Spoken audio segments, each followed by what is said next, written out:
Bonjour et bienvenue. Aujourd'hui, on va explorer ensemble l'une des forces les plus mystérieuses de nos vies, le temps. Mais attention, on ne va pas parler des horloges. On va plonger bien plus profondément à la découverte du temps qui se cache à l'intérieur de chacun d'entre nous. Alors, la question paraît toute simple, n'est-ce pas?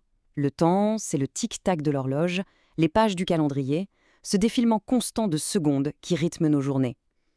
Mais si cette vision n'était qu'une toute petite partie de la vérité? Parce que oui, il existe un autre temps, un temps beaucoup plus intime, plus personnel, celui qui s'étire à n'en plus finir quand on attend, ou qui s'évapore en un instant dans un moment de joie. C'est ce temps-là, le temps de notre conscience, qui est au cœur de notre exploration aujourd'hui. Pour bien commencer, il faut imaginer qu'on vit constamment avec deux horloges. La première est rigide, universelle, et la seconde, elle, est personnelle, élastique, presque chaotique. Et le truc, c'est qu'elles ne sont presque jamais d'accord. D'un côté, on a donc le temps de l'horloge, le temps du monde. C'est le temps objectif, celui qu'on peut mesurer, le temps de la physique. Et de l'autre, il y a le temps vécu, notre temps à nous. Celui-ci est purement subjectif, c'est une expérience intérieure qui change complètement de texture selon nos émotions. C'est un paradoxe que tout le monde connaît. Quand on souffre ou qu'on s'ennuie, la durée devient lourde, chaque seconde pèse une tonne. Mais au contraire, dans la joie d'un moment créatif ou d'une rencontre amoureuse, les heures s'envolent. C'est la preuve la plus nette que notre état intérieur sculpte littéralement notre perception du temps. Bon, on pourrait se dire, d'accord, notre temps intérieur est élastique, mais au moins le temps de l'horloge, lui, est fiable et stable. Eh bien, détrompez-vous. La physique moderne nous a réservé une sacrée surprise à ce sujet. L'idée d'un grand tic-tac cosmique, le même pour tout le monde, partout dans l'univers, ça a été l'une des plus grandes illusions de l'humanité. La réalité, elle, est bien plus étrange et beaucoup plus fascinante. Grâce à Einstein, on sait maintenant que même le temps extérieur n'est pas absolu. Il est tout aussi élastique. Plus on va vite, plus notre temps ralentit par rapport à quelqu'un d'immobile. De la même façon, la gravité d'une planète ou d'un trou noir déforme l'espace-temps et donc ralentit son écoulement. Le temps n'est pas un fleuve, c'est plutôt une sorte de toile déformable. Et pour bien comprendre ça, il y a l'exemple ultime, le photon. Pour cette particule de lumière, la durée n'existe tout simplement pas. Un voyage de 13 milliards d'années-lumière, de la naissance de l'univers jusqu'à nos yeux, est pour lui instantané. Départ et arrivée sont un seul et même moment. C'est fou, non? La durée, cette sensation qu'on croit fondamentale, n'est donc pas une loi universelle. Et ça pose une question.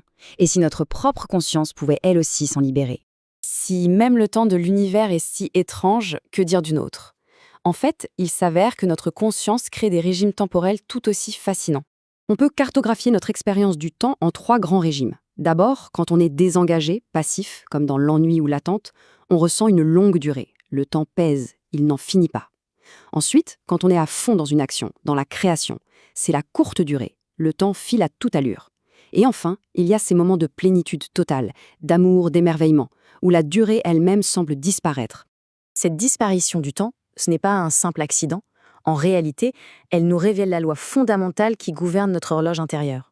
On a tous connu ces moments où on perd la notion du temps. Ce sont des moments d'unité parfaite. La conscience n'est plus en train de se regarder vivre.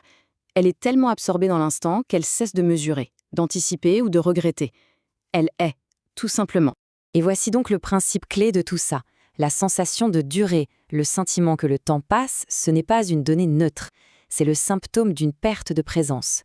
Plus on est unifié, présent à ce qu'on vit, plus cette sensation de durée s'efface. Et à l'inverse, plus on est absent, dispersé, plus le temps pèse lourd. Vu comme ça, l'ennui n'est donc pas un manque de choses à faire, mais un manque de connexion avec le réel. La durée douloureuse qu'on ressent dans la souffrance, c'est le reflet d'un être qui est fragmenté. En fait, le temps qui pèse, c'est juste l'ombre portée par notre propre absence. Alors, la grande question c'est comment peut-on cultiver intentionnellement cet état de présence où le temps s'efface? Il se trouve qu'il existe un modèle très ancien et universel pour ça. Le Shabbat, si on le regarde au-delà de son cadre purement religieux, peut être vu comme une sorte de technologie de l'âme, une méthode pour transformer radicalement notre rapport au temps, une fois par semaine. Pour entrer dans cet état, il y a 3 changements intérieurs à opérer. D'abord, passer du faire à l'être. On met sur pause la course à la productivité. Ensuite, on arrête de voir le monde comme un ensemble d'objets à utiliser et on commence à le recevoir, à l'accueillir comme une présence.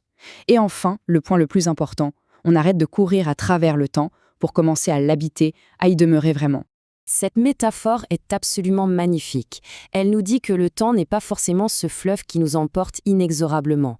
Il peut devenir une architecture, un espace protecteur, un lieu où l'on se repose non pas du temps, mais dans le temps.